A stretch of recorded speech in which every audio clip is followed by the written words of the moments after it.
bring that bad boy back up. Hello and greetings and welcome to you, brave citizens of our new world. It's me, Toronto's greatest supervillain and evil genius, Dr. Terrawad. This is our Lair 4.0, where we're coming to you live once again. And once again, we're playing ourselves some of that sweet D&D 5th edition. Enjoying ourselves our way through the Chronicles of Autometh, now following once again the beloved A-Team as they make their way sort of south through the woods along the western mountains, trying to keep out of the way of any potential dangers. And of course, we're joined by our wonderful players that we have here. Going from the top of the list, of course, we've got returning to our game here, a Cassie D20 Love Chew playing our Banshee, Sai's Blue Leaf. Whoa, it's me. Hey, everybody. Yeah. Hope y'all are doing great. I'm doing great. I have tiramisu. Oh man. Every time someone says tiramisu, I just think of that, like, what was it, McElroy song? I'm not sure. Yeah, there is just a line where he just goes like, tiramisu. Like, in the song, and I was just like, oh, that's good for him. He likes that. And of course, we've got ourselves coming in from another channel here. We got Spooty Poots playing our UNT Abomination, Envrail Alo. Getting right in here, aren't we? Gotta get right on the microphone. Gotta get right into the microphone. We've been having some trouble getting Spoots' mic to pick up with any degree of success, and so we've now sort of degraded to this having to get in like real intimate with a microphone. And of course, we've got our number one kohai from our community here. We've got the Killing Chick, aka KC, playing our grung druid, little frog person named Floop. Surface boss. Wow. What a time to be alive. And of course, we've got Warden coming in playing our Thrycreen monk known as Keeper. Blessings upon the seven keeper. Hell yeah. And last, but certainly not least, the goblin of our party here, a one Zax Triar, the artificer, being played by Shaskar. Gonna be so happy to argue with some dwarves. Oh boy. I'm actually really excited.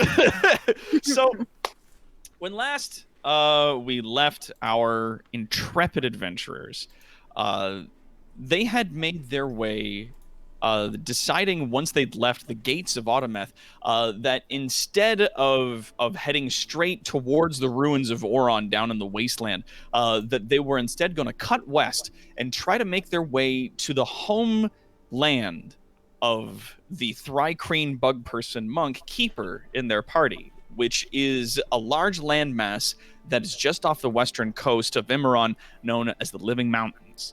A set of mountains known for being teeming with their people, as well as having a volcano on it, potentially, or at least that's what the map says. Making their way along, they came in contact with some of the Grey Orcs that did live still within the monstrous wastes. Some of them who were considering packing up and moving into Autometh proper, as some of the more wary tribes had been making their way in and reporting back that it is actually not a terrible place, nor a trap or some kind of crazy bullshit. And then making their way to the coast, hoping to find a ship that they could use, they found that the fishing village that exists on the coast of the continent was unfortunately not something that they could use to travel their way to such a place. That all the boats that they had were small fishing ships and were not largely going to be used for traversing long scale trips out at sea. However, they did come across, there is a Californian dwarf. They came across... Funyun dwarf? You just made a reference to that. Yeah. You sure did. Oh, yeah. The dwarves celebrated everywhere for their grumpiness. There is a Californian dwarf. Sorry, I can't resist. I got so much energy. So they did come across a singular dwarf who was living on the coastline, who had been more or less exiled from his clan within the dwarven kingdom of Vrogakal, far to the south. In fact, he himself was once a bosun for the High Kingdom of the Dwarves, having at one point not only building ships, but worked as an engineer for the kingdom, and eventually developed a ship that was made entirely of metal that ran on fire and steam. The design, though, was largely considered to either be far too advanced, way too much trouble, or largely heretical, and was cast aside. Garrick, the dwarf that they had found, was given the opportunity to either give up his position and his invention or leave. So he chose exile and traveled north and now lives upon the coastline. The group that was trying to get their way back to the Living Mountains came across him and convinced him to not only travel with them, but to potentially get this group through Vraugakal and to either rent, buy, or commandeer a ship of some denomination from within the kingdom itself.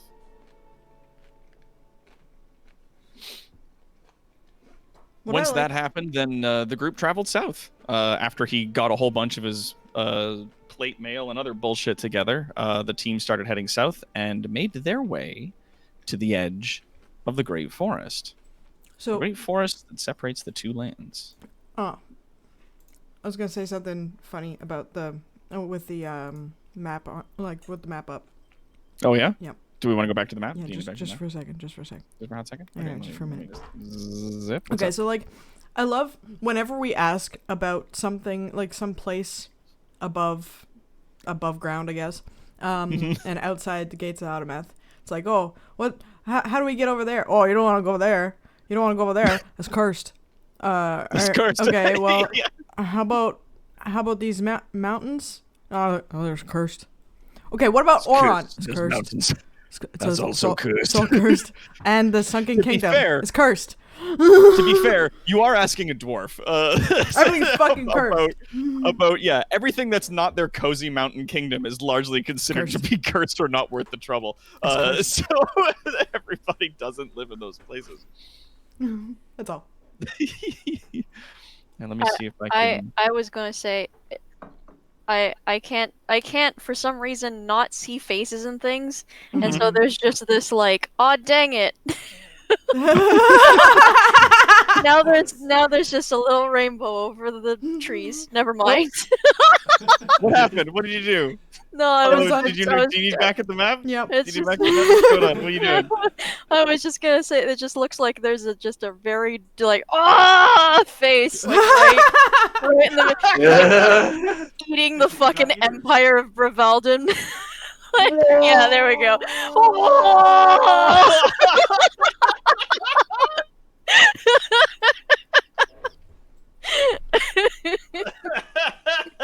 Oh my goodness.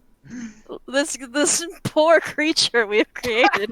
Oh yeah, the other towns are his ears. I mean, and maybe he's got little feet here, and he's like a Kirby. Like, he's a very angry Kirby. It's like if Kirby absorbed Strong Mad. Pretty much. I should win! I should win it! God damn it, Strong Mad. And now to Strong Mad with sports. Him perfect. Kerbad. Kerbad. Yes. We did it. When he absorbed Strong Mad, he becomes Kerbad. Kerbad. All right.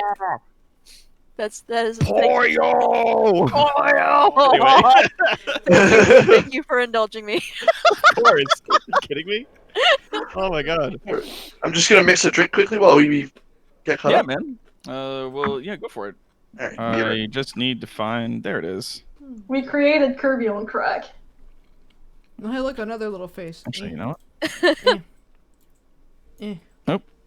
Oh, that one's. Come on in here. Come on here. Ghibli, ghibli, ghibli, ghibli. Oh, I found another one. I also found another one. Oh my goodness. Faces Yep. everywhere. I mean, faces. Oh, that's a good one. That's the one a I really found. good one. Yeah. Oh!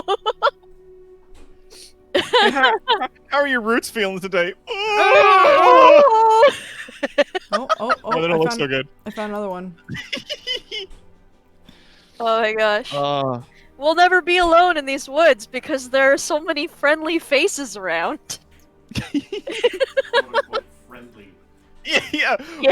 What about the trees? What's the mood of the trees? Oh! Oh, and I found another one. Oh yeah, no, that voice with that modulation specifically.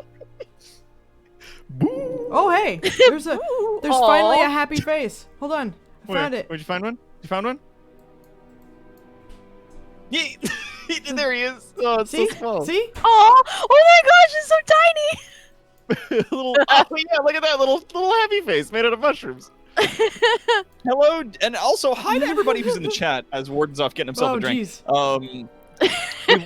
We've got a lot of our returning people here. We got JJ the One, we got Rustain here, Rainer, Mr. Classic Magic, Kara the Volcano Shark, we got Claire, we got Mercenary Pen, we got everybody up in here. Come on in, get comfortable. Balfus, hello. And of course, we got like Casey and a D20 Love in the chat as well. So thank you. Yeah. I have returned. Hello. Good. Yes. So, as you guys made your way into the woods itself, Vrail had cast a spell that allows for not only you guys to be much more difficult to track as you guys are moving through the brush, but also to that the plants and the brush and the bushes and the weeds and roots and shit like that will sort of bow and move out of the way. Almost as though nature itself bows to the whims of Vrail as they travel through the trees. I forgot how to erase my stuff. Oh, you just select it and press delete. Get with the pointer button. Yeah, use the pointer. I see you tried to select the selection thing. Here, let me help you out. Yeah, you There we go. click the pointer to select and then hit the delete key, and it'll disappear. There you go. JJ the One says, unfortunate fact, I've never played D&D. Well, welcome aboard. Come on in, get comfy, sit down. We're playing a monster campaign where all of our characters are non-Empire approved people. We're having ourselves a good time. But yeah, as all the plants and whatnot bow out, you guys make your way through the woods.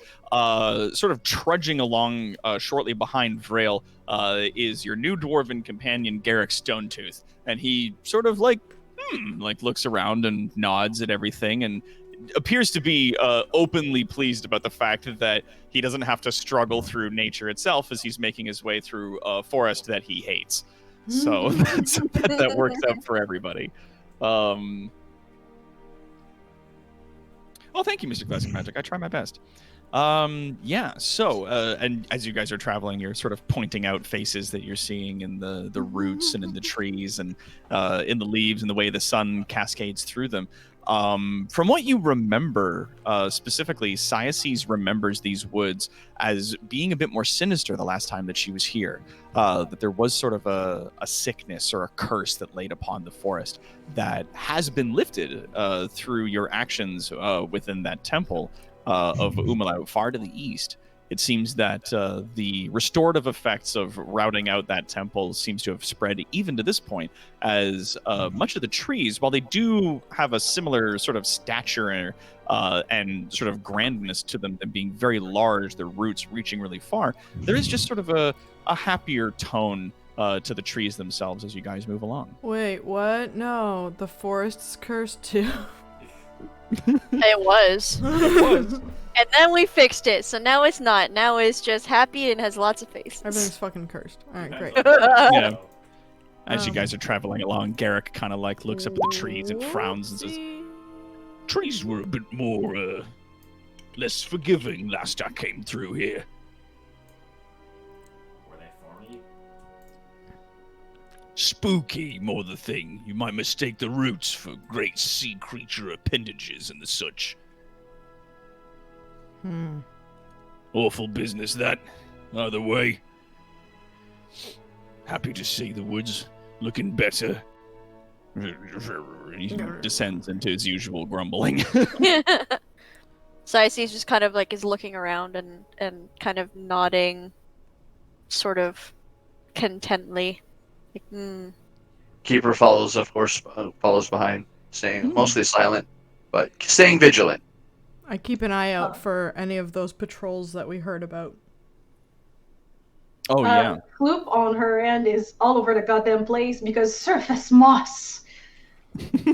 Actually, yeah, roll me a perception check. Actually, you know what? I'll do perception or survival. I'll let you choose between one or the other. Okay,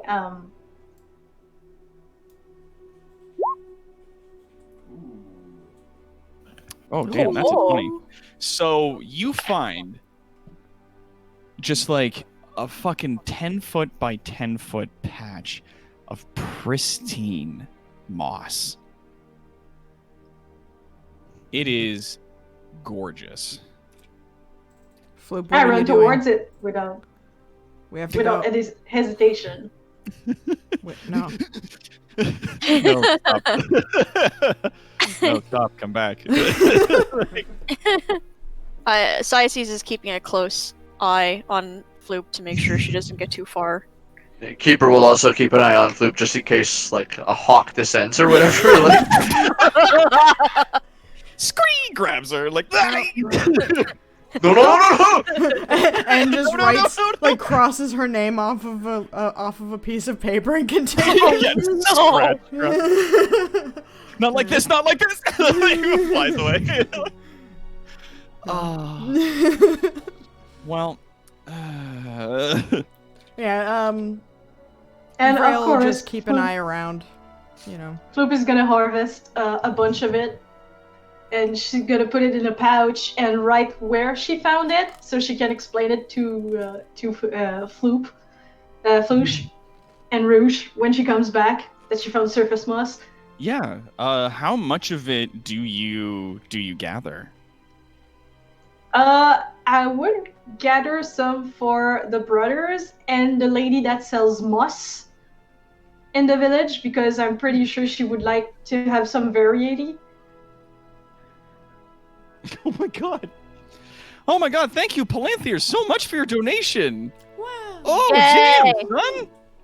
Yeah, we're coming up to the end of the month here. We're 20% away from our goal. Thank you so much for your donation. Let me give you a little hell yeah. Let's get some more. Thank you so much. Oh, that was wonderful. Oh my gosh. Palanthir, the goat. The goat. There he is. It's good. It is a goat. So thank you. Oh my god. Oh, that's wonderful. Oh man. Oh, we really gotta. I gotta look over some of the stuff here so we can maybe get Palanthir some give back here because he's been doing a really good job of keeping us all together over at Evil Incorporated, keeping the lights on more or less. Here we go. Let's try that. Okay. Maybe not. Yeah. So,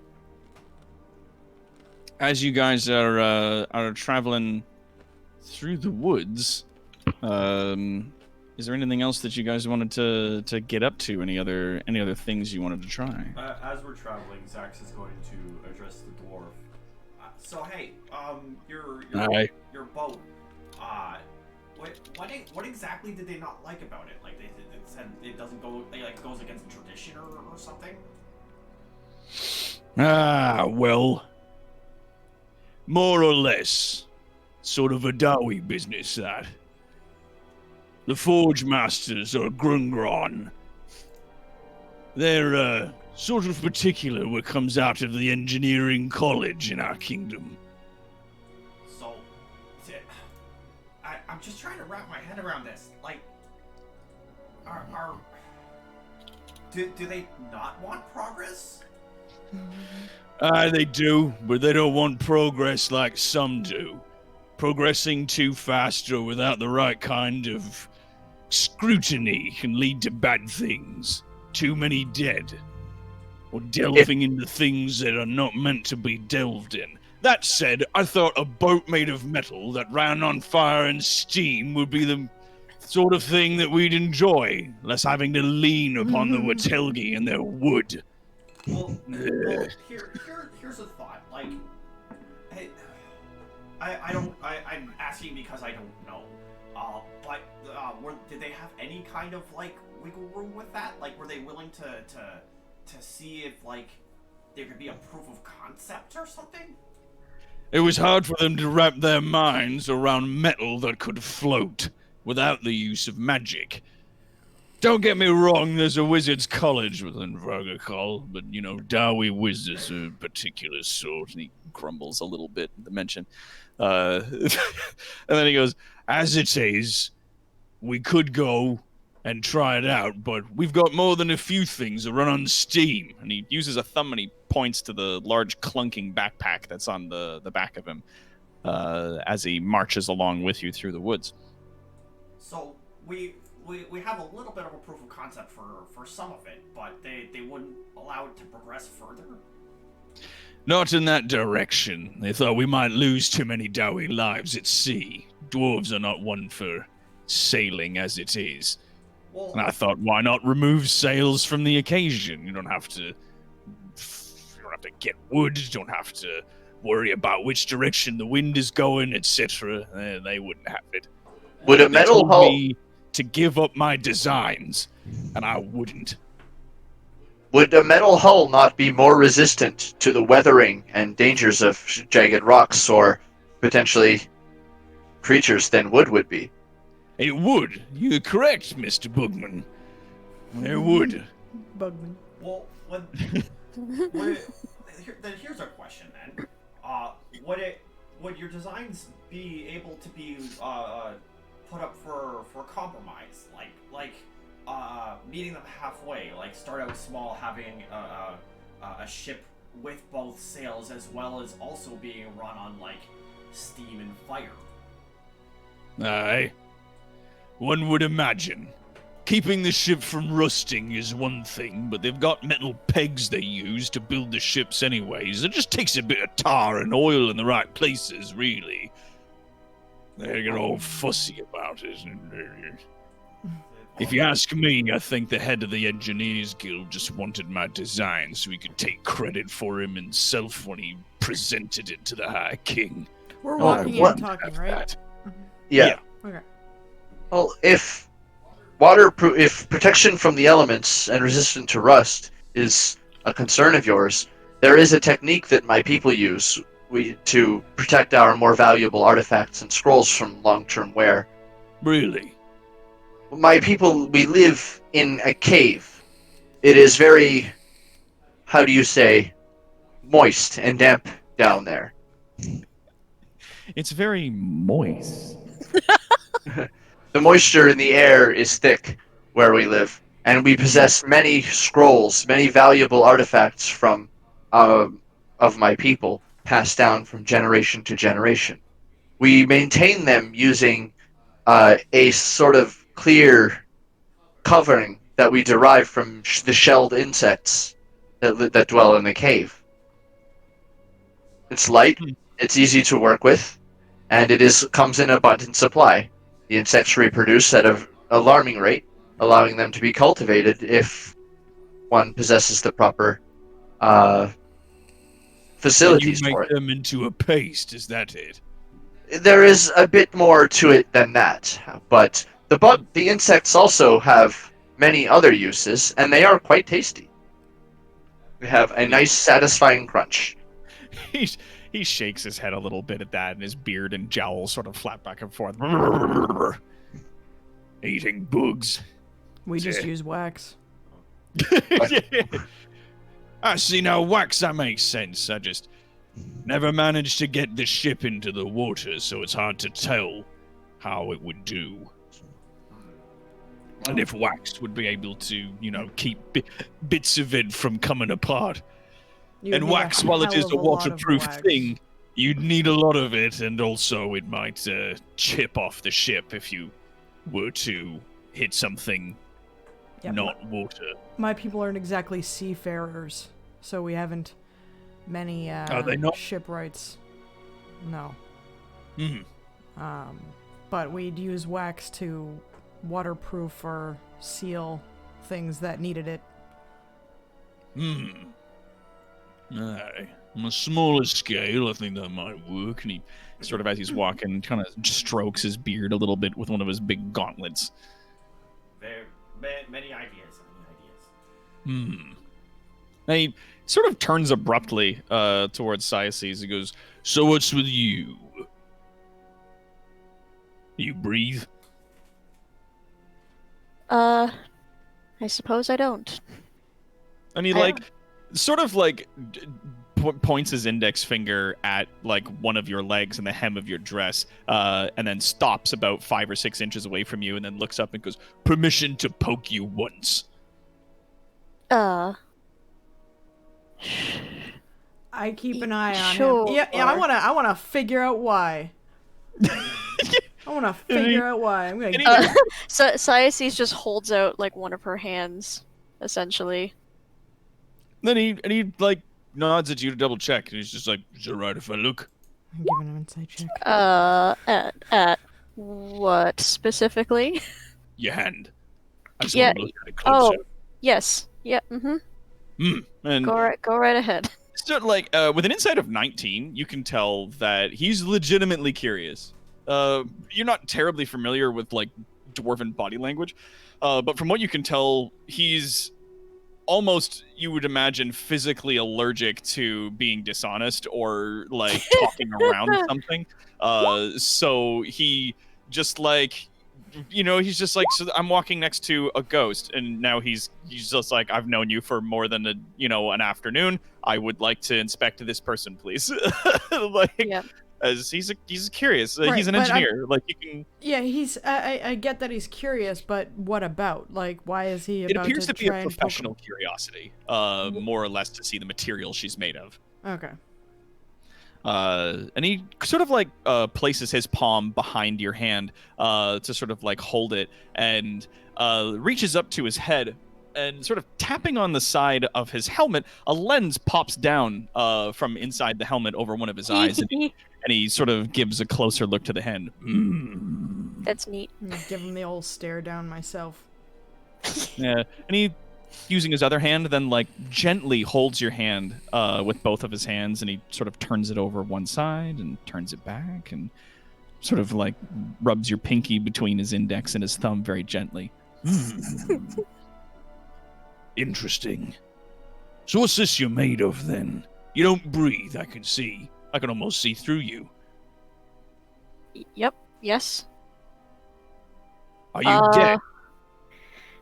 Is he saying, like, Yes. Or yeah. What was once dead? Yes. And I'm now, I suppose, he not exactly alive. he almost immediately releases your hand, but not from what appears to be fear or disgust, but more from like reverence and sudden realization of his actions perhaps being disrespectful. He offers you a small bow and beams up at you with a big smile. You can see, obviously, 1 or 2 of his teeth have been replaced with what appears to be almost masterfully crafted stones that have been sort of inlaid, and there's like a little golden ring around one of them. He goes, So you're an ancestor, then? To your people, do they worship you? Oh, no, nothing like that. I don't know that they know I exist. Well, he don't know you exist. Well, yes. Well, whatever misfortune comes their way, they deserve no less. Well, That's that's intention. kind of the plan. Keeper kind of at the mention as Garrick mentions like kind of his ancestors. Keeper's antenna kind of perk up, and he listens in intently. We Dawi don't have gods. We have our ancestors who we worship and listen to their wisdoms and things. It's This- a strangeness that other races don't do the same, but other races are not as wise as we Dawi. he like nods to himself. It seems Keeper perks up. It seems as if your people and mine might have more in common than initially expected. It's funny you mentioned that. Have you ever met a dwarf before? He says to Keeper. I don't know. Have I? I tell no, him. Have there? This is the first dwarf you've ever met. Well, I don't know. There may have been dwarves like at the monastery or whatever, right? Even if they wouldn't have been welcome other places, the monastery would have welcomed them in if they'd proven themselves. So You do believe that that's absolutely the case, but But there of just all hasn't of been. the races that you've met, the few that have been accepted in, it's always ever only been people that have grown up in the kingdom. Like humans and dwarves have never really been seen inside the kingdom, with the exception of like the one new person who was brought in by the B team. okay, just out of curiosity, because that's a bit of like information that I don't know if I had or not. Okay. But this is good. But this is good to know. I do know. I do not believe I have ever come across one of your people before. That's a pity. Do you drink? Oh, keepers antenna perk up. Oh boy, do we ever? So there is a bit of truth to the legend. There's a story that is told many years ago of a particular dwarf, one of us, who made their way over to this living mountains, this cursed land of yours. When he returned, he brought back secrets to make ale you'd never know. Ale you've never drank before. Sad when he died, he never passed it on. Fluke just perks her head up and looks at Keeper and says, "Oh, that sounds like he would like to try some screech, no?" Keeper, like as Floop was saying, that Keeper was already like moving his hand to his little drinking gourd. Gotta try this. Yeah. I do not know about ale, but my people do produce this. We call it glurk. Vrail holds up her hand a second and says, "I don't think it's a very good idea to drink that while we're out here, probably going to have to fight other people." I must say I'm impressed with the amount of sense. I agree, and I am thankful that you have offered to me a drink, but we may not drink while we travel, only when we've made camp. It is a concoction that is very potent.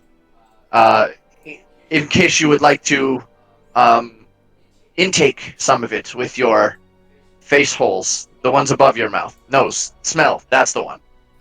In case He gives you like a little smile. Very gently, he cups the gourd in his hands and then gives it a little bit of a sniff over top of the edge, and he goes, "Ooh!" You almost see his mustache stick out a little bit, and he goes, "Well, I'll tell you, it's no Bugman's ale, but it's good." And he hands it back to you.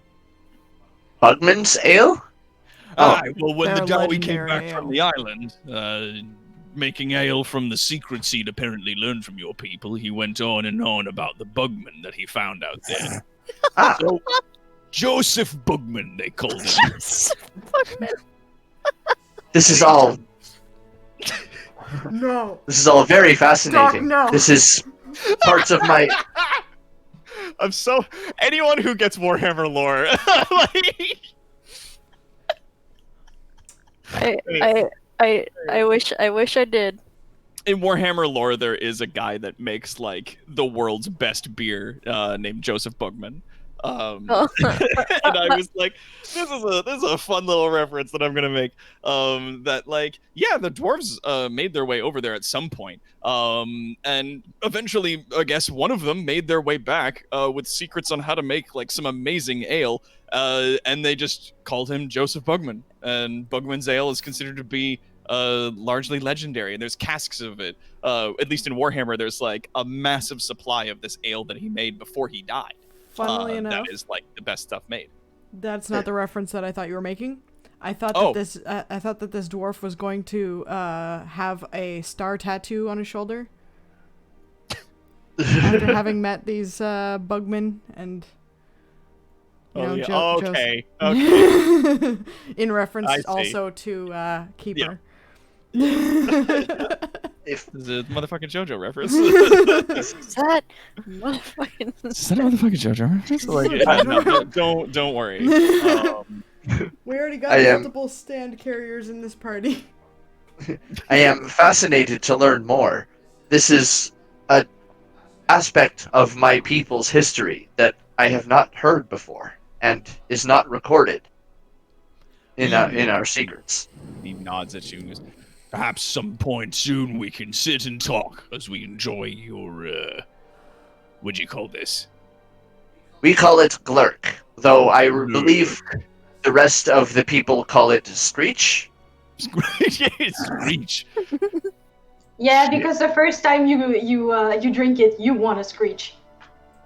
And he kind of he gives a nod and goes, well, we'll just see about that. And then And it's- continues on. Why I suggested against drinking it on the walk. Ah, Yes. As we make once we make camp, we will enjoy exchanging stories and enjoying drinks. aye. Very well. And he sort of continues trudging along behind Vrail. Beards and belts, let's go. Vrail is in full, large abomination form. Bimg Snakeums. Bing. Bigum snigums. Bimg Snakeums. She is She large. the Lord. most danger noodle. Extreme danger noodle. Extreme danger noodle. danger. The danger noodle who will have to let herself get healed by kisses and cuddles from a butterfly. Grudgingly. All right. As the day passes, are you guys looking out for anything else as you go along? I know that passively Vrail was going to be looking for anything that you guys might find in the woods that might be on Shaman's list. Yeah. Yeah, yes. Oh, that's a Keeper good Keeper idea. will also be keeping an eye out for stuff on Shaman's list. Same for Floop, but she's gonna use mostly her survival capacity to find anything that is organic and plant style. All right. Caterpillar. Well, I know that passively Vrail has a 20 in perception. But if anybody else would also like to search, you can either perform the help action, or you can it's passive at 20, so you can roll either perception or survival. I'll let you guys, whoever wants to help. I have a passive perception of 17. That's pretty damn good too. I'm gonna try mine's survival. 15. Zax will take his time while riding on his little spider mount to 17, good. do some upkeep on some of his magical items that he's made. Nice. I think Siace's probably even though the forest seems pretty calm right now and Mhm. very very notably we'd gotten rid of the curse that was in here previously, she's probably still on some level of alert and is probably just kind of keeping her eyes open for any kind of danger. Yeah. As you guys are moving, oh yeah, if you want to actively do it, you can, or you can just tell me you're passive, and we'll take that. Yeah. So my passive was wisdom. Hang on, passive. Oh, perception. Oh, it's both. Haha, 15. It's 15. 15. All right, and Keeper's at passive 17. Floop actively searching at 17, and Vrail at 20 passively, and Nothing sneaking up on us. no. And what about Zax? Zax is not paying attention to his surroundings. He's letting his mount follow the group while he works on his magic items. Nice. Yeah, and the thing that you have is just the mount happily follows along.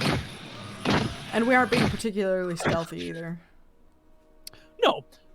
But as you guys are looking around through the woods, you do find a few things. You do find some shedded snakeskin, Vrail.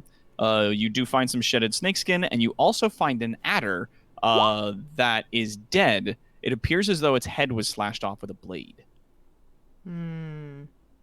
I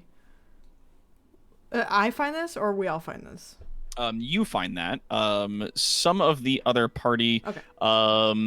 Floop, as you're looking around, you find a newt. A newt. In like a little pool of water as you're walking along. You see a newt, and you also see just a little bit of witchwood growing from the ground. Nice. Oh, she's gonna grab them and like reach for the newt and catch it. Aren't you a cute little guy? In the bag you go. I'm going to. I'd like to investigate around the adder's corpse before touching it, and like see what possibly could have, like, what or whom could have possibly done this. Absolutely, looking roll for- an investigation. And Keeper, you found yourself some grasshoppers and a caterpillar cocoon. Oh, nice. Ooh. Yeah. I'm going to say 2 caterpillar cocoons. 2 caterpillar cocoons and how many grasshoppers? 3 grasshoppers. 3 whole grasshoppers, each one with 2 legs, so 6 legs total. Yep.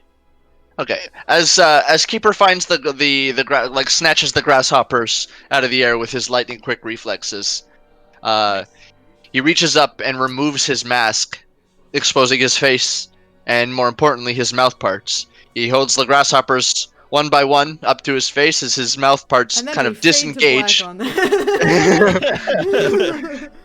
Is he going to munch up those grasshoppers? And he just munches up the grasshoppers, leaving the legs as untouched as possible.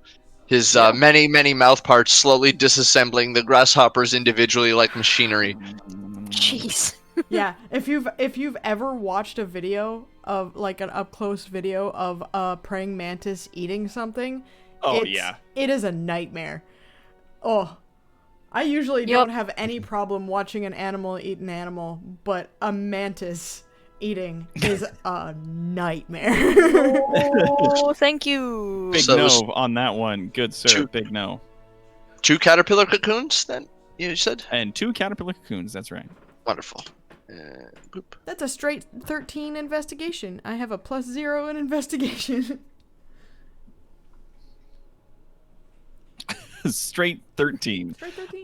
Looking around, it appears as though someone was traveling through this area, and the adder came upon them, and they slashed at it to stop them from having to tangle with the snake. And now the snake is dead. You can see like where the slash was made. The slash cuts into a bit of the dirt underneath it, so it was like made from above very quickly. And you see, at the very least, in the softer dirt near where the snake was, you see some footprints, but that's about it. Do I see any other snakes around? Now I'm actually going to keep an eye out for snakes as well. Well, yeah. From where you are right now, no. Okay. But if you want to keep an eye out just for snakes in general, I would will like that to add that to the list. Okay. I mean, there's a lot of snake parts on the list, so if you see like a whole ass snake, then like that'll be there. I'll be like, Well, you then- found a whole ass snake. I will take the corpse of the adder and the snake skin. And you have the head of an adder as well. I also have the head of an adder. Oh, awesome. Because it seems like when they cut the head off of it, they just left Yeah, it all just there. Yeah. For shame. And yeah, Tomberry, if you need to take a step out, let me know. I look to the group and I say, there were people through here. Does anybody need snake parts? Was this part of shaman's list of things? I mean, we need several snake parts, and your single snakes can basically write it all off. The list is quite long. The first thing I notice actually right on the list is adder stomach. Do we have a written list in Yes. within our may I see it? Yes. In the journal on the No. side. My character is asking the party while I Oh. stare at this list. Yeah, Yeah, Sayasi's hands her copy over. Okay. Okay. Stomach. Snake Oh, skin, dried snake newt tongue. eyes. Yeah, I found a newt. Alright. Until I need to dry him for his eyes, his name will be Newbert. Oh. Okay. Newbert, Well, you've named him. now you're not gonna be able to kill him. for now life. he's a pet. The moment you give him a name, now he is a pet. Oh dear. I'm going. Okay, so I look over the list and I see all of like the various pieces of snake that, like are on the list because there's at least 3 that I can see here. And then I give the list back to Sices, and then I wrap the skin and the corpse into like a cloth and then put it away. Mm-hmm. All right, and I will put that on in my inventory.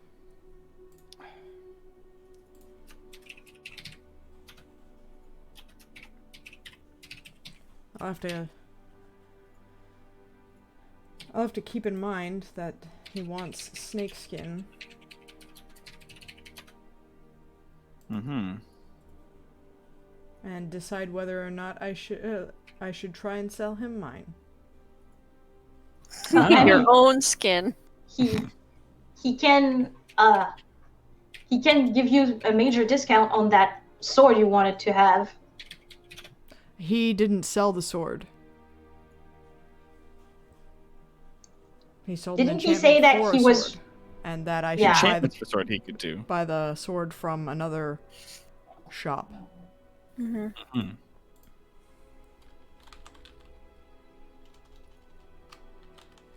Still things to keep Okay. in mind. As the day passes, and you guys are looking for stuff, eventually it passes into the evening, and you guys end up making yourselves some camp. You guys set up someplace? Do you set up a fire? Are we close some like creek or water or something? Yeah, if you want. There's lots of like small creeks and lakes and little brooks and stuff like that that run through the trees in the woods here. If you wanted to stop by a small pool of water or something like that to make camp, that wouldn't be very hard to find. I would like that because I can survive with my bucket, but it's kind of crampy. A little bit. But yeah, you find like a nice pool of water at the end of the thing. As you guys are sort of like, choosing a space to get yourselves set up on, eventually Garrick walks up and points down at a particular like spot and goes, "This is where we're camping." Do you have another idea? No, I'm just gonna make a fire. I like motion for him to go ahead. Is it- And he nods and trundles off into the woods a little bit. Starts, picking up deadfall and things from the ground. Is it safe to do so here? Safer to do so than to not. I don't generate my own heat. Hmm. But yeah, after a short amount of time, he comes back with his arms filled with varying sizes of sticks and logs and things, and drops them in a pile on the ground, and immediately gets to work moving some stones around and setting up like a little fireplace about 5 or 10 feet or so from the edge of the water. Zax will climb down off of his spider mount and assist with it.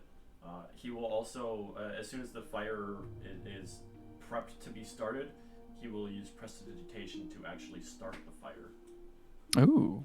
Yeah, so after you get all of the after he gets like the rocks in a circle and he puts in the kindling and sort of like makes a little mountain out of wood on top of it, you see he reaches around to his back and sort of like a piece of the backpack detaches, and he brings it over and points it at the fire, but then you start a fire with prestidigitation, and he goes, Yes, that also works.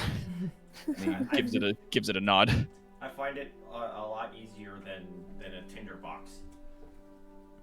I will. To each their own.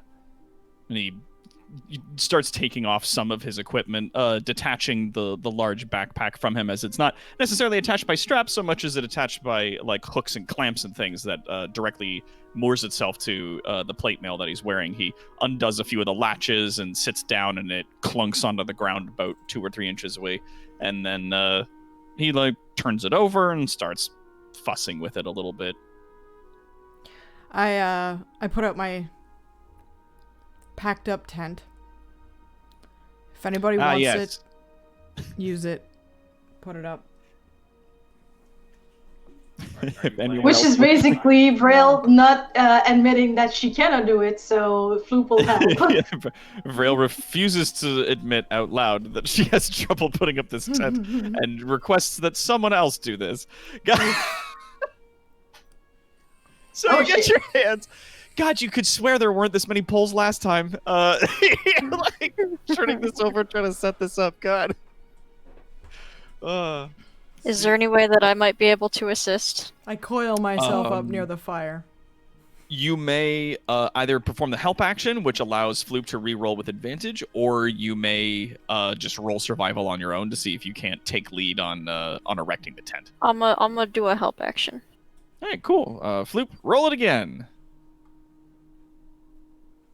14. So after a little bit, you guys like working together. Like, no, I think it goes there. Like, no. I think that's a bottom pole. You guys do eventually sort of get it figured out and get the whole of the tent erected properly. It now stands sturdy and true there on the shore of the lake, just a short ways away from the fire. Zax will double check it just to make sure it's not going to topple over in the night sometime. Roll me an investigation. Yeah.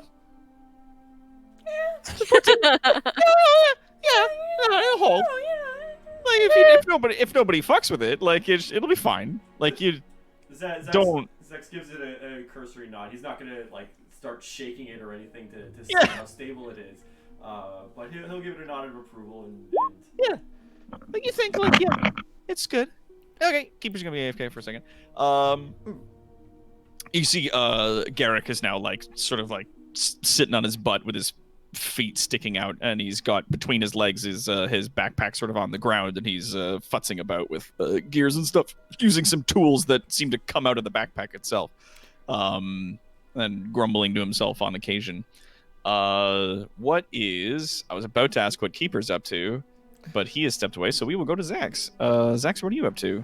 I will take off my backpack and get myself comfortable by the fire. I'll stow my backpack as well as everything, even the important things in my backpack, in the back of the spider mount, and give it a pat on the side and say, take a rest, but keep an eye out, just because my backpack's in here now. It happily chirps at you, and then sort of like folds its legs in under itself and then sits down, sort of like you see frogs do on occasion. It just kind of like folds its little hands in front of itself, and sort of like nuzzles into the ground a bit. Actually, you might see a perfect mirror image because Floop is exactly laying like this with her arms and legs tucked inwards while she is resting on the lily pad. Oh, are you resting on a lily pad in the water? Yeah. Thankfully, though, in the woods this large, there are definitely lily pads large enough to accommodate your size. As a matter of fact, there's lily pads large enough to accommodate someone maybe several times your size, maybe even a medium-sized grung, like someone who's very big amongst your people could probably sit on one of these things. You think it's hard to tell, but they're very big, certainly bigger than any that you've seen back at home. This is nice. You sit with your little feet and hands folded up under you.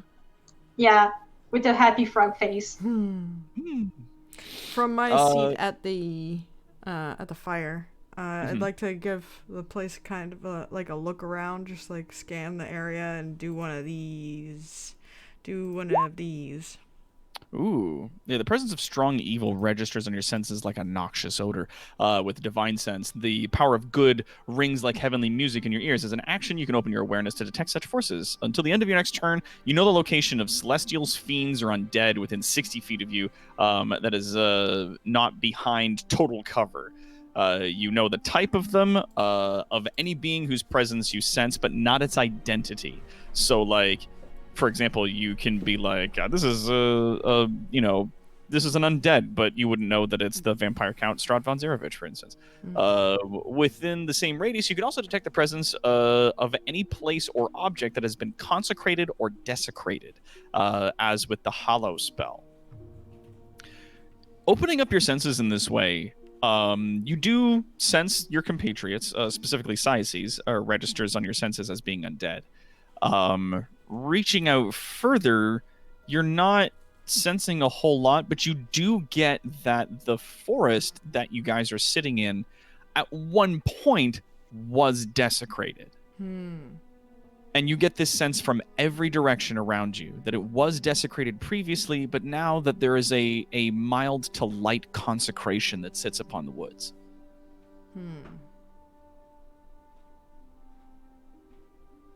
Okay.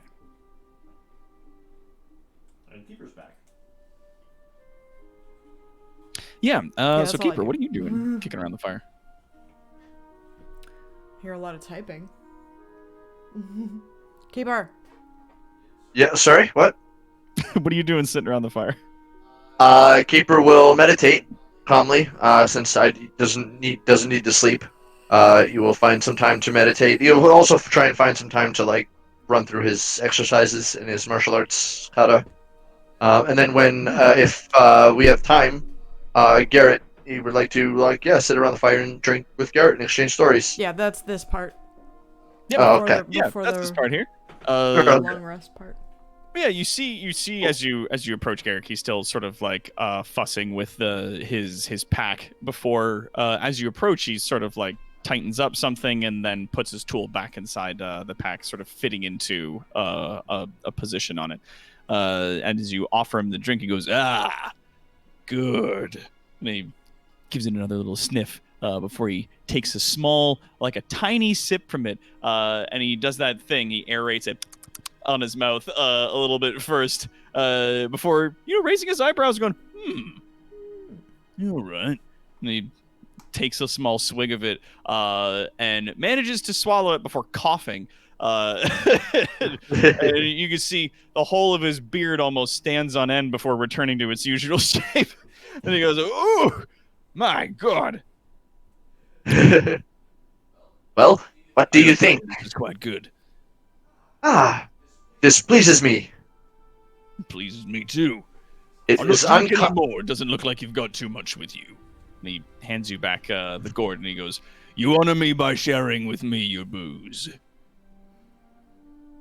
Floop just opens an eye and looks at Keeper, and she just says, "Well, I mean, you could brew some more. It's not like you don't have access to a grung." Indeed. Though I do not possess much, the grung is right. I am proficient in brewing myself, and can brew more if necessary. You swear you could see like a twinkle in his eye when you say this. And he goes, Aye. Well, I'll tell you what. If you make more, I'll buy it off you fair and square. This is amenable. he gives you an eerily serious look.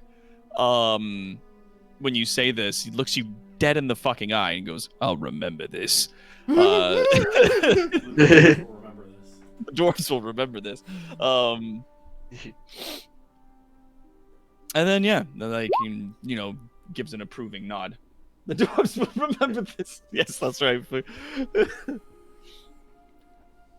Well, I mean, probably at the village, you could have access to brewing equipment, and you basically can just scrape off my poison to brew it. So. Yes. That is true. Mercenary actually makes a good point. That the dwarf did say "my god," but he did explain that they don't necessarily have gods. The ancestor gods that they worship are like the spirits of the old, that are their sort of stand-in for gods, and they still sort of use the same phraseology. Not only that, but he's probably speaking common right now and not dwarven. So Yeah. my So god is then, probably just the most direct translation they Yeah. have to the dwarven like exclamation of the ancestors. This is just how he knows to translate it. Yeah. He's making his best attempts at common speech. But yes, he gives you an approving, stern nod. Before giving his head a little shake and then going back to fussing with his pack a little bit. At one point, one of the compartments opens up on the side and a little block of colorless material comes out, which he picks and then crams in his mouth and immediately starts crunching on it. The fuck was that? I think to myself and try and figure out what it was. You know what? Roll me either perception or there's another one, I think. I'm gonna say perception. Insight. That's it. Perception, though? Yeah, perception or insight. You know what? For like a 20, Alright. fucking 24 perception. Yeah. It appeared to be some kind of ration dispenser. You hear like some clicks and whirs occasionally as like a gear or two turns on his pack as he plays with it, and the small chimney that's on the side, a bit of smoke will occasionally waft out of it I was as more he trying to- continues going. I was more trying to decipher what it was he ate. Seemed to be some kind of ration. Just It was sort of like a small rectangular block of colorless material, so like an off-white, and it made a bit of a crunch. So it might have been a biscuit of some kind. He crunch. He's got a Fried little crunch, lasagna little noodle. crumbs Got come it. out of his beard and mustache as he eats it. And little crumbs come out. We've got something like that. Only it creates an oatmeal muffin. Yeah, He looks up and he squints blueberry at you. oatmeal muffin. he, Oh. he gives you a squint. He goes, Oh. "What do you mean?" Saya sees like you see like her eyes light up and she's like, here, watch. And she pulls the muffin box out and she loads it up and she sets it down on like a nearby log and presses the button. You pressing the button, you hear like the usual like chugga chugga chugga chugga ding, and then it opens and there's like a waft of deliciously smelling steam just like comes out of it, and it opens and delivers out a little blueberry muffin. And I yeah, it's oatmeal. it's oatmeal blueberry. Oh yeah, that's right. Yeah. Oatmeal. Wait, it was oatmeal raisin. That was it. Oatmeal It was raisin, sorry. Oatmeal Yeah. raisin muffin I thought it was blueberry the comes whole out. Garrick is sitting there. His eyes widen and his mouth drops open. And Sisis takes the muffin out and offers it to him. He like quickly like gets to his feet and like trudges over swiftly to where you are. His foot falls heavy and he sort of like gets up close to and doesn't touch the muffin as you're holding it out, gives it a sniff, and then like looks at it again, sort of taps that little area on the side of his helmet, and the little lens pops down, and he gives it a closer look, and he goes, "This is food. Yes, There's a muffin. this is a muffin. Yes. How'd you make the oven so small? And he like kind of like gazes down at the now open muffin box with the large button on it. The box itself was made by my mentor back in Yes. back where we came from. It's a magical construct that's that we right. purchased. So an engineer made this. He prefers to be called an artificer. The Groby have artificers. Yes, I'm an artificer.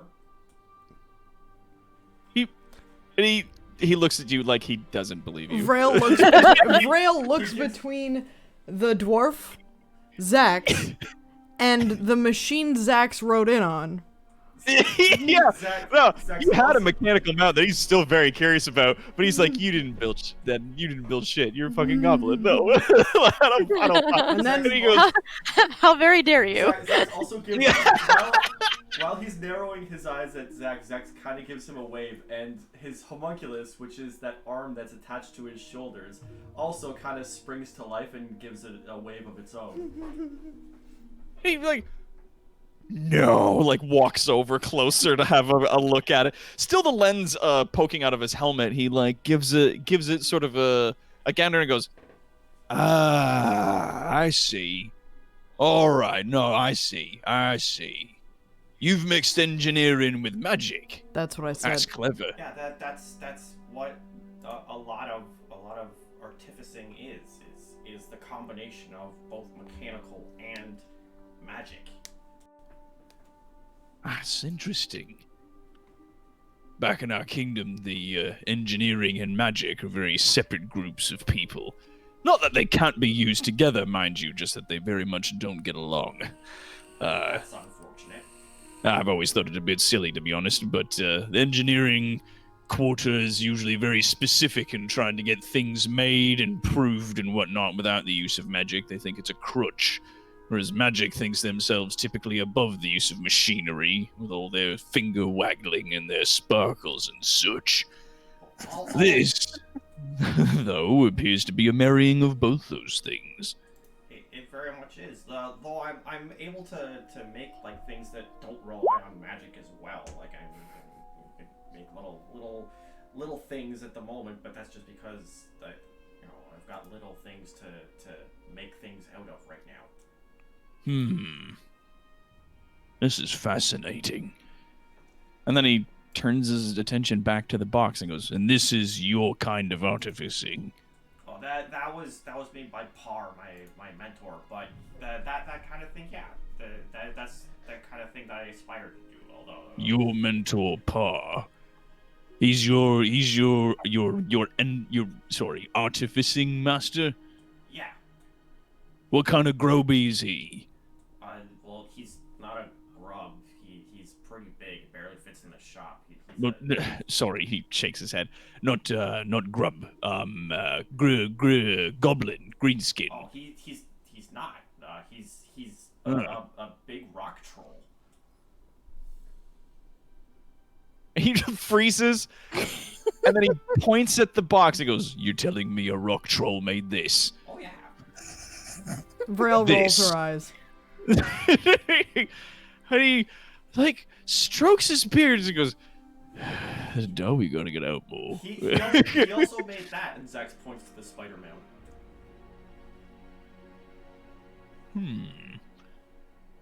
He sort of like again like looks a bit closer to the little box and sniffs at the muffin a little bit if it's still being held out. It is. He goes, I would like to purchase this muffin. You, very officially. you do not need to purchase the muffin. I'm offering it freely to you. You may have it. You offer me this muffin freely. Yes. And he gingerly picks the muffin up off your hand, and then again gives you a really fucking stern look in the eyes and goes, I'll remember that. gives you a very stern approving nod, and then walks back over, very gently places the muffin on top of his pack, before walking back over to where Zax's mount is, stroking his beard, kind of giving it a look over. The dwarf will remember this. You're slowly getting an impression that their society is very much built on doing things for one another, and like your behavior and actions almost purely. Yeah, so he examines over the mount. The mount being a bit sheepish and shy as he looks at it closely, but he's very specific not to touch it without permission. And it's sort of the mount is a bit nervous. He goes, This is good craftsmanship. I have to hand him that. It can climb up things too, and across ceilings, which was a little bit alarming at first. Aye. I mean, looking down at his feet, does it look like it could do that? And it carries you then, eh? Pretty easily. It carried. Did you not see me? I was in it the entire time we were walking this way. Aye. Does it have any weapons? No. It's not built for that. Aye. So it's a mule then. A little bit, but it's still a living thing. Aye. Aye, it is. And he gives it a bit of a nod. What's his name? We haven't really given it one. Par didn't have one for it. I've just been addressing. How it long you been directly. traveling with your mule? You've not named it. When you talk to people directly, sometimes names kind of get muddled. He shakes his head, shameful. Looks back at the mountain and goes, What would you like your name to be? he turns back to you. What'd it say? I don't know. I don't unfortunately speak the kind of language that it does. So Cyaces kind of perks up and she says, "Oh, I have an idea. Why don't we suggest it names and see which one he likes best?" All right. And he like I'm fine with that. Are you nods. fine with that? And he addressing the spider mount. It nods. Okay. This is so cute. I love this. I'm so happy right now.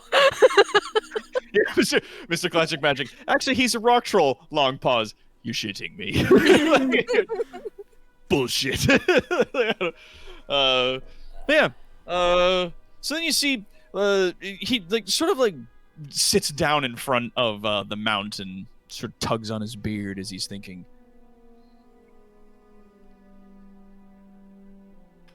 Crank. No, it doesn't like that. No. Whenever it's tried to talk, the only thing I have in mind is beep. Beef. How about sparks? Baby. Sparks. No. How about Scuttles? Ooh. Scuttles. It kind of shifts back and forth in its feet a little bit.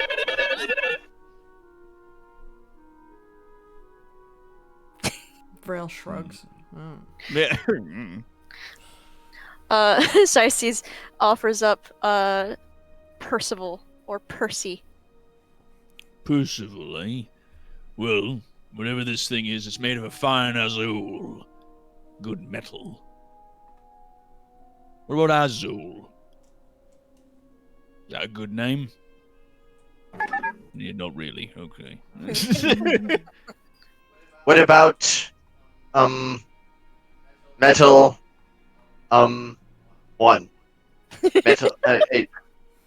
I realize now that I am not great at coming up with names for things. It did just dawn on you that every one of your people is named the same thing outside of your monastery. Yeah, Keeper kind of really kind of goes back to what he was doing. Really excited about something for a second, then was like, wait, no. Oh, Yeah, what is it's this called? He saw everybody. Yeah, he saw everybody else doing something. He's like, I want to be a part of this. Hey. Oh wait, no, I'm not good at this. I'm Metal gonna... one in the Khazalid, the Dwarven Azaloon. What do you think of that? And he sort of turns his head over to Zax. Azaloon? What do you think? I think that might. It doesn't quite roll off the tongue very well, but We call him Azzy. that's true. Azzy.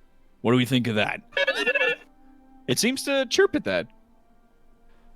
Floop just pokes her head out and says, "How about Cogwheel?" Cogwheel. Oh, Yeah. I thought you said something else. No. And I was lad. like, that's mean. Oh, What do you oh have dear against me. How about Cogwheel, eh? Alexander? What about What about Azzy Cogwheel? First and last. Seems to like that. What do you think? How's everyone else feeling about this? I'm good with Azzy. I probably will forget everything else. I guess Alexander's too important of a name. It's a very fancy name. It is indeed. Keeper is off punching a tree, so he doesn't have anything. he just continues doing that. You know what I'm gonna do? I'm gonna go hit stuff instead of naming things. Yeah. Yeah, basically. Floop just nods very rapidly because she's happy that her idea stuck. Azul Azzy Cogwheel. The Gobwalker. The Gobwalker. Because it walks the gob around. I'm sure that it's not only gonna carry me. As he bops up and Yeah, down, that's what it does. seems very happy with this. Right I'm gonna call then, it the Gobwalker. I don't care. let's just be about this. And he fucking like stands very officially in front of it and motions for Zax to come closer and stand with him. Zex does. And he sort of like grasps you by the shoulders and like stands you in front of him in before your mechanical mount. And then he motions for you. Oh, Go on then. Then he takes out his carved runic rod. IW Ozzy Cogwaggle? Azzy Cogwheel. IW Azzy Cogwheel. And kind of taps the head of his rod on like one side of the cockpit and then the other. As you say this, the name Azzy Cogwheel, and then in quotations underneath it, the Gobwalker, appears along the side of its hull in some small, fancy writing. Happily, it bobs up and down and does a little dance. Sices applauds. Looks like we have a member with a title. He puts his rod down like a walking stick. You people don't have a title? I don't Aye. personally have a title. You don't have titles. He looked- I'm just like, wait, what? Okay, we've got two people with a title. Yeah, I said that Vrail was my title. I've We- told you this. then I've told you yes. this many times. Then yes, we have one more party member with a title. That's good. What do you mean by you people? That's this Let whole. her This to is the that whole campaign because it's yeah. the monster races. Yep. That's about how it goes. What do you mean? What do you mean, you people? Yeah. dwarves Yeah. will So remember this. as you guys settle in, very happily, as he now sort of shimmies into a spot in the sort of loose and moisture dirt next to the edge of the water, sort of very looking very proud of itself. On her side, Floop is wondering how did the chief of her tribe gain the title of his moistness.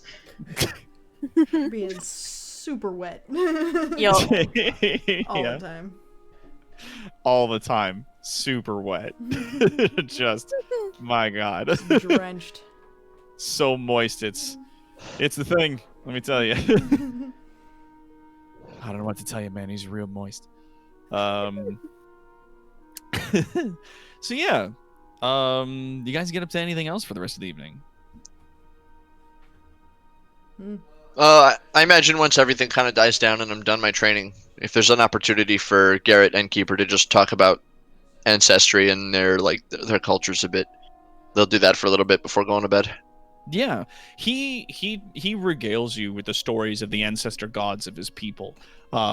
Specifically, the one of the, like, if not the greatest warrior that their people ever produced, a dwarf by the name of Grimnir, who carried a great big two-handed axe and was considered invincible in the field of battle. That when he finally passed away, whoever wields his axe was considered to carry his strength and power with him into battle. There were also other gods that were ancestors of theirs surrounding other things like stoneworking and architecture, agriculture, economics, and engineering.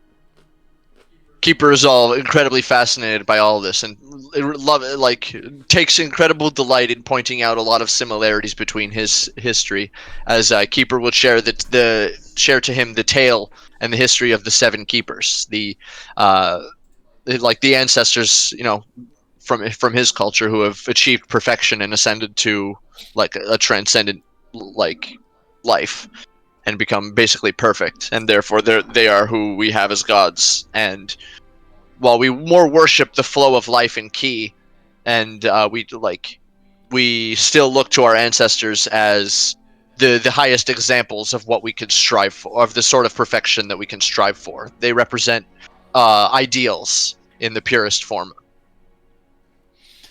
Vrail Yeah, no, would- like he nods and listens as you go through these stories.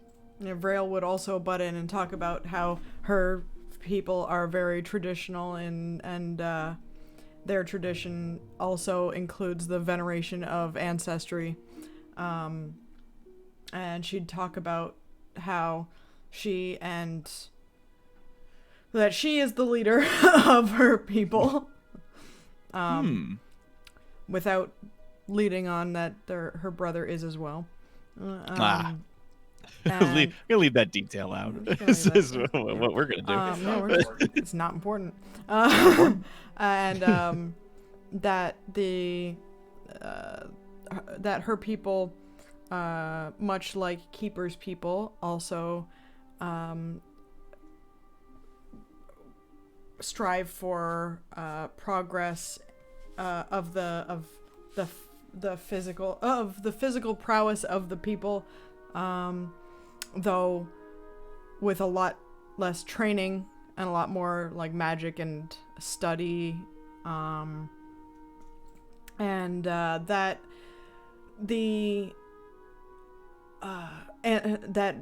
Vrail's like older ancestors were able to control and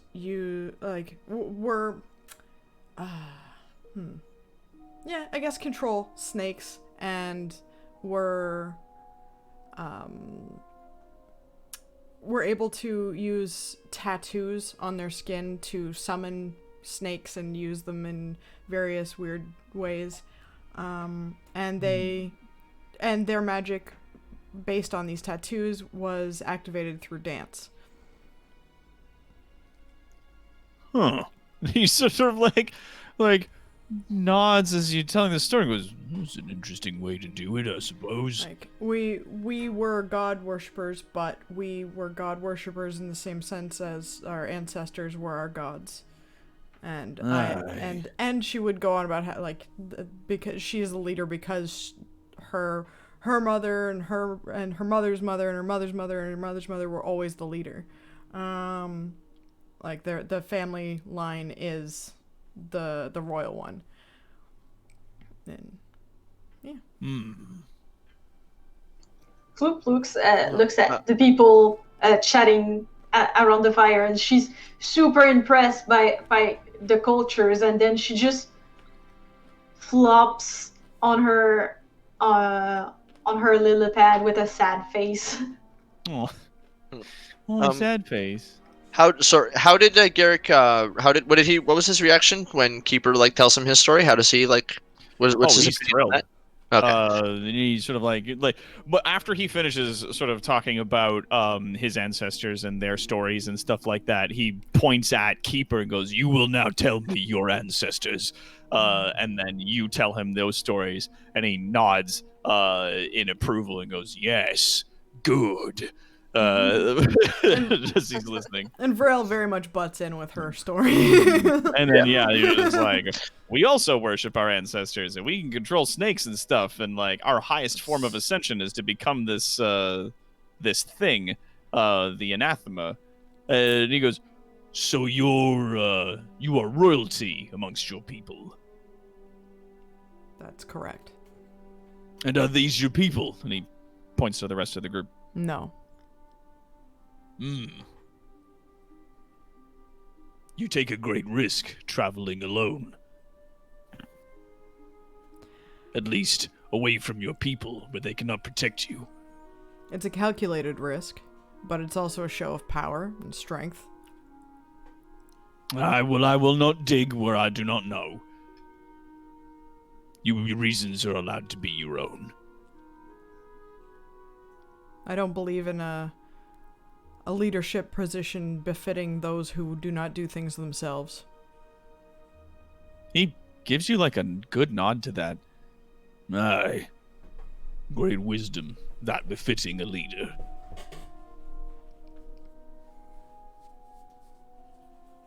And Vrail eats one of her meat rations.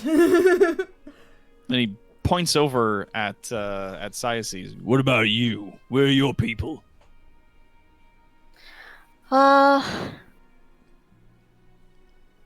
Well, I'm sort of figuring that out, but for the most part, they are dead. I have been dead for a long time. Vrail seems interested in Cyaces' story. He goes, That is terribly tragic.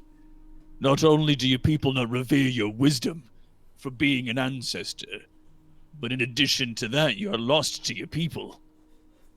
you see him. You could swear he wipes away like a little tear. Aw. It's a little bit worse than that, from what I hear. That is tragedy beyond measure. I'm sorry to hear it. To be forgotten is worse than death. Not just forgotten, abandoned, it seems.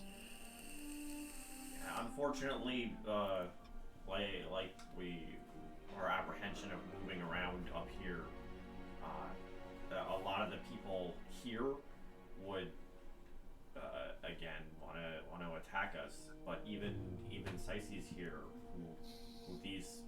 some of these people may have been her people, would still attack her. Aye. This is true. He shakes his head. Umgi nonsense. Them and the Witelgi are, there's a word for it in your tongue. Murderers. Racist. He gives you like a very plain look.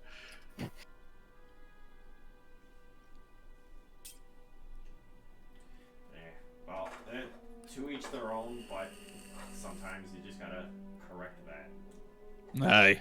As we travel to Vrogakal, I'll do my best to make sure that you don't get caught up in any of this Umgi nonsense. And Cyaces just kind of nods. What do you know And, about this Ungi nonsense? Ah, well, the Khazalid word for humans, the Umgi, is also our word for shoddy, or poorly constructed. Good. It Continue. translates more into man-made. So he gives a bit of a chuckle. He goes, I I mean, they appreciate build that their greatly. own- Continue.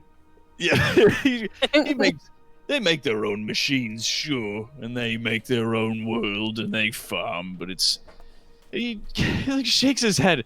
It's never any good. And they've made more than a few consolations with our kingdom, so we treat them with respect. We farm with them in the town of Illura. But, we don't really do business with them beyond that now. And what about the elves? he fucking grumbles a little bit. The Witelgi, or Wood Elf, is, a word we had for them before they lived outside the trees. I don't know if they were more insufferable when they lived amongst the trees, munching on leaves and twigs, or before they moved into their great magical cities. Well, they've built themselves a great empire of law and light and whatnot with the Umgi, and I suppose we'll get the sense enough to allow them to live peaceably. They've brought us more than a few gifts over the years. We fought alongside them over the years as well. They've earned our respect, despite how much we disagree with the way they live. DM question. Yeah. Was Theodrin Silverthread written as like in that book? Did it say if they were wood elf or a high elf? Or They were just an elf. Okay, great. Yep. Just elven. All right. As a matter of fact, you remember reading over the history notes from the overworld, from the continent of Emerron, that there in fact was no mention of any other elves other than just elves. Hmm. So, is there a difference between elves? You said you called these ones wood elves. Aye. Once they lived in the trees, and they made nice with nature. It was very, what's your word for it? Respectable. Amicable? Different, but it was a way of living. Hmm. But then they moved out of the trees and got cozy with magic and started erecting buildings from stone. Do we know why? He shrugs. Before my time. Fair enough. There was a time there was 2 of them, and now there's not. That was centuries ago. If you know about. I mean, most of them were centuries Telgi were awful scaz anyway. And he snaps his fingers. Thieves. ago. Well, if you know anything about centuries ago, do you know anything about Oron? Oron. Aye, it was. I mean, I'd never been, but I heard it was some kind of kingdom. Mm-hmm. Humans and elves living together. Mm-hmm. Big magic or something that they were into. Well, King of that kingdom had a fella. Well, I mean, all kings have mages, I guess, in some respect. But something ugly happened, and now the land is cursed. before the elves and the humans were there, my people were there. Oh, And he raises his eyebrows. And there's no record of it. Because the humans and the elves keep the records.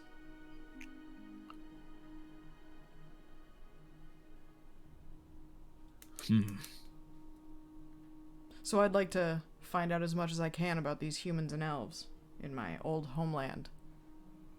well, assuming when we get back to Vrangakol, I'm able to talk our way in through the doors, and we don't end up getting killed or kicked out or something worse, they do have an archive.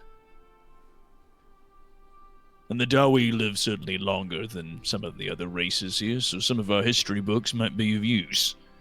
I don't know how long elves and humans live, so... They barely live a century.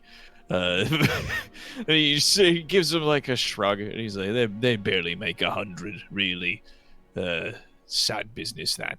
But, real lively people. They got a lot of energy for all the good it does them. Don't always put it to good things, but there you go. With Selgi, though, they live long. About as long as dwarves, really. Depending who you ask. Few centuries each, both of us. So just lowers her head even further on her lily pad. oh, Few centuries. gosh, I think it's just we work with colors and water sounds. Yeah. And then we don't even live longer than 60 years. That's fine. Zax is like, wow, 60 years.